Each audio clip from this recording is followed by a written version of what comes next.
Unexpected reunion. The dust of Outpost Vega settled slowly, coating everything in a fine layer of rusty particles.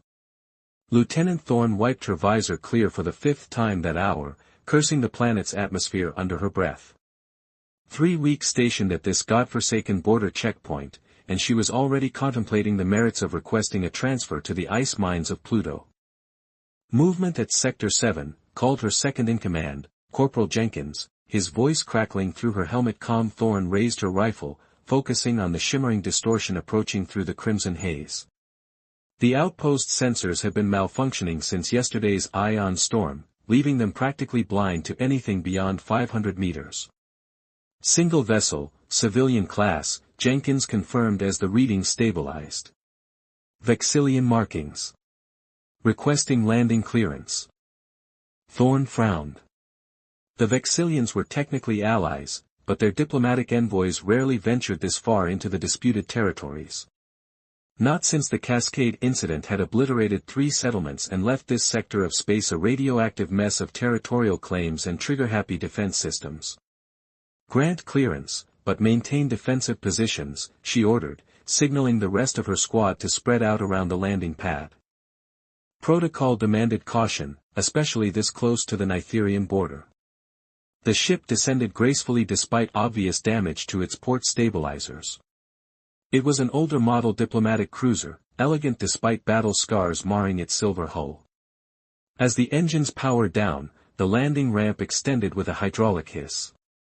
Thorne approached, rifle lowered but ready. "Identify yourself and state your business at Outpost Vega," she called out, voice amplified by her helmet speakers. A figure emerged from the ship's interior, tall and slender with the characteristic blue-tinted skin of the Vexillians. But unlike most of his kind, this one wore modified Terran battle armor over his diplomat's robes, suggesting someone familiar with human military protocols. Ambassador Raul Venderis, representing the Vexillian High Council, he announced, hands raised in the universal gesture of peaceful intent. "I bring urgent information regarding Nitherian troop movements along the Epsilon corridor." Thorne gestured for him to continue forward, through the security scanner. "Standard procedure, even for allied diplomats." "You're a long way from the council chambers, Ambassador," she noted, studying the readouts as he complied with the scan. "No weapons beyond a ceremonial blade, permitted under diplomatic protocols, and the standard neural interface all Vexillians used for data transfer." "The situation demanded personal attention," he replied, his voice carrying the musical cadence typical of his species. "The information I carry is too sensitive for standard channels." As he stepped through the scanner's archway, Thorne removed her helmet, standard courtesy when receiving an allied diplomat. The outpost's filtered air hit her face, still gritty despite the environmental system's best efforts. The ambassador froze mid-step, his four-fingered hand tensing at his side. "Lieutenant Thorne," he said, his tone shifting from formal to something more complex. "Valeria Thorne." She blinked, properly looking at the ambassador for the first time. Beyond the blue-tinted skin and the characteristic silver markings around his eyes, there was something hauntingly familiar in his features. Something that sent her mind spinning back 12 years, to the research station on Proxima Centauri, before the wars, before everything changed. "Raul?" she whispered, the name feeling strange on her tongue after so long. "That's impossible. You died in the attack on Proxima Station." The ambassador's silver-flecked eyes narrowed slightly. "As did you, according to official records. It seems we both have some explaining to do." Jenkins shifted uncomfortably beside her, hand hovering near his sidearm. "Lieutenant? You know this, diplomat?" Thorne straightened, professionalism reasserting itself despite the thundering of her heart. "We worked together. Before the war." Her words felt inadequate, a pale shadow of the truth. Raul inclined his head, a gesture somehow both formal and intimate. "A lifetime ago, it seems." "Secure the landing pad," she ordered Jenkins, needing a moment to collect her thoughts. "I'll escort the ambassador to the command center personally." As they walked through the outpost's corridors, silence stretched between them like a physical thing. Questions burned in Thorne's mind, but the walls of military installations had always had ears, and some questions were too dangerous to ask aloud. "The Nitherians are mobilizing," Rawl said finally as the command center's doors slid shut behind them, granting a modicum of privacy. "Their fleet has been gathering at coordinates I've brought. They're planning something big, possibly a strike at the Terran colony on Kepler 22b. Thorne accessed the central console, bringing up star charts. "Why come directly to us? This information should go through Central Command." "Because I don't trust Central Command," he said simply. "Not with this. There's more happening than a simple territorial dispute, Valeria. The Nitherians found something in the ruins on Epsilon 4. Something that was supposed to remain buried." She looked up sharply at that. "The Genesis protocols? That's just a myth, a story to scare first-year cadets." "Is it?" Rawl's eyes met hers, and suddenly she was back in that laboratory on Proxima, watching as he decoded the ancient texts they discovered beneath the ice. Watching as realization dawned on his face, followed by horror. The same expression he wore now. "The attack on Proxima wasn't an accident," he continued, voice lowered. "They were trying to erase what we found, what we knew. But they didn't get everything." From within his robes, he withdrew a small data crystal, its surface etched with symbols neither human nor Vexillian. "I kept a copy," he said, offering it to her. "All these years, hiding, watching, gathering information. The Genesis protocols are real, Valeria. And if the Nitherians have found a functional relic..." The implication sent a chill down her spine. The ruins on Epsilon 4 predated both human and Vexillian civilization by millions of years. If the legends were true, if the ancient weapons described in those fragments of text could be reactivated. "Why me?" she asked, not reaching for the crystal yet. "After all this time, why bring this to me?" Rawl's expression softened, the formal mask of the ambassador slipping away to reveal the scientist she had once known. Once trusted. Once. "Because you're the only one who ever believed me," he said simply.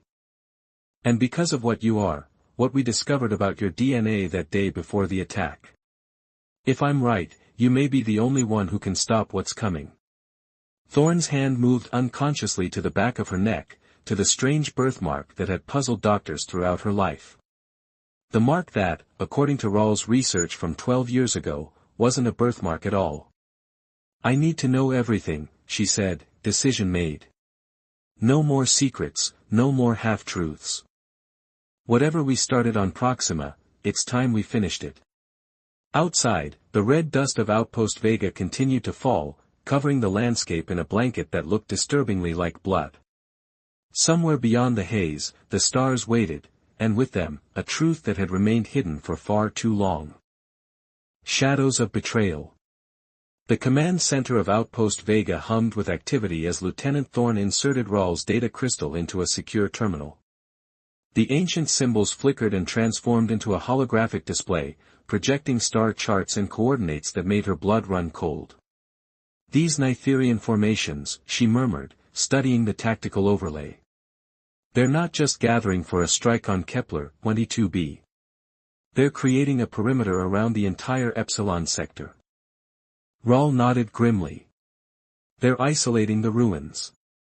Whatever they found there, they don't want anyone else discovering it." Thorne's fingers moved across the console, enhancing the image of a particular structure among the ruins. Unlike the weathered stone of the surrounding architecture, this building remained pristine, a perfect hexagonal spire of obsidian material that seemed to absorb light rather than reflect it.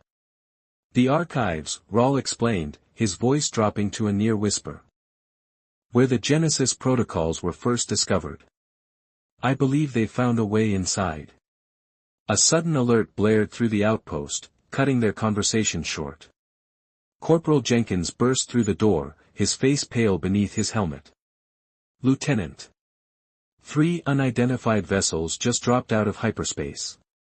They're not responding to hails, and they're approaching fast." Thorn's training took over. Battle stations. Lock down the landing bay and prep the defense grid. As the outpost erupted into organized chaos, she turned to Raul. Were you followed? The ambassador's expression darkened. Possibly. But not by Nitherians. The Council has factions that would prefer this information remain buried. My decision to bring this to you directly wasn't universally approved. Thorn grabbed her helmet and rifle. We need to move. If those are Vexillian enforcement ships, they'll have override codes for our security systems. Together they rushed through the corridors, heading for the auxiliary hangar where smaller scout vessels were kept. Alarms blared overhead, and the red emergency lighting cast everything in a bloody glow. The crystal, Rawls said between breaths. It contains more than just tactical data. There are genetic sequences, biological markers, fragments we discovered on Proxima before the attack. They reached the hangar doors as the first explosion rocked the outpost. Thorn slammed her palm against the emergency release, and the massive doors groaned open. Your birthmark, Raul continued urgently. It's not random. It's a genetic marker, something engineered into your ancestral line thousands of years ago. A fail-safe. A second explosion, closer this time. The lights flickered ominously. What are you saying?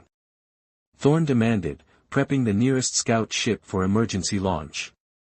The builders of the ruins, the ones who created the Genesis protocols, they inserted genetic markers into primitive species across the galaxy. Insurance policies, in case their technology ever fell into the wrong hands. The hangar shuddered as something massive impacted the outpost's upper levels. Debris rained from the ceiling, and warning klaxons screamed through the facility. You're telling me I'm some kind of alien failsafe mechanism? Thorn's voice dripped with disbelief as she completed the launch sequence. Rawl's four-fingered hand gripped her arm. Not alien, Valeria.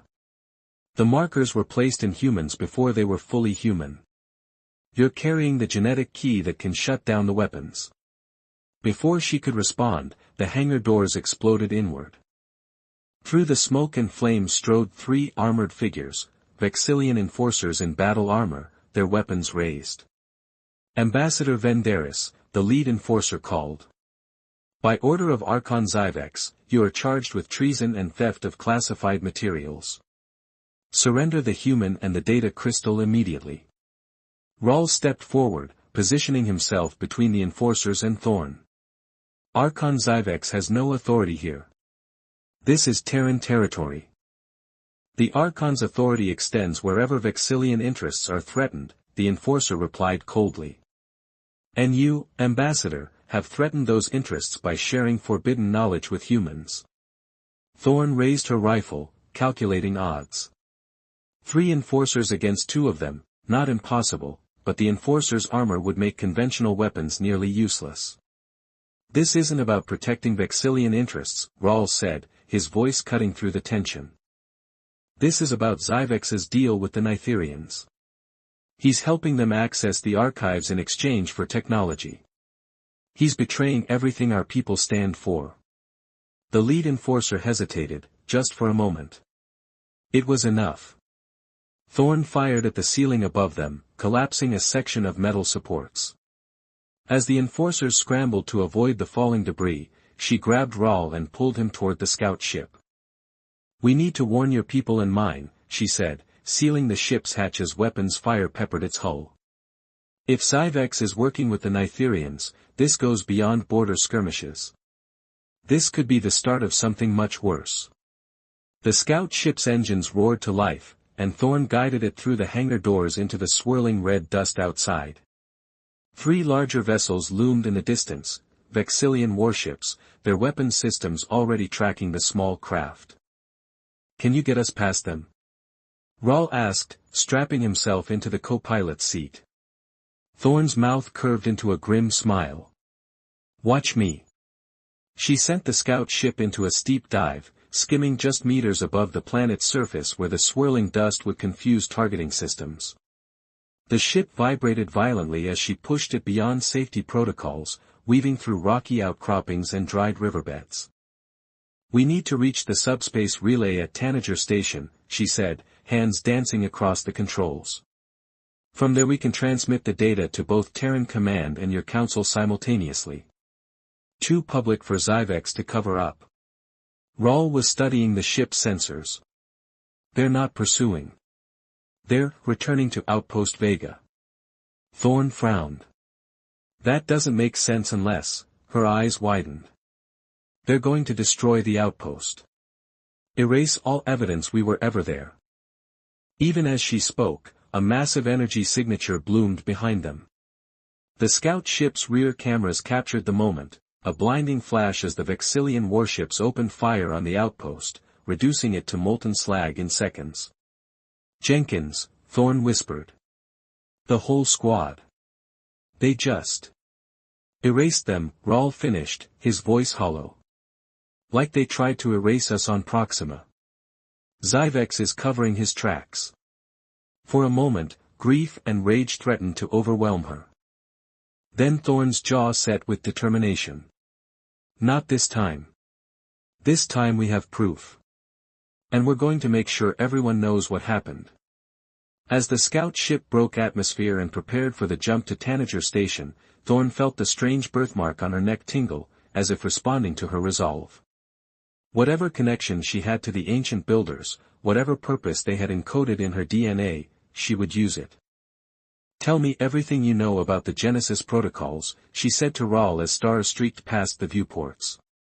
"If I'm going to be the key to stopping this, I need to understand exactly what we're facing."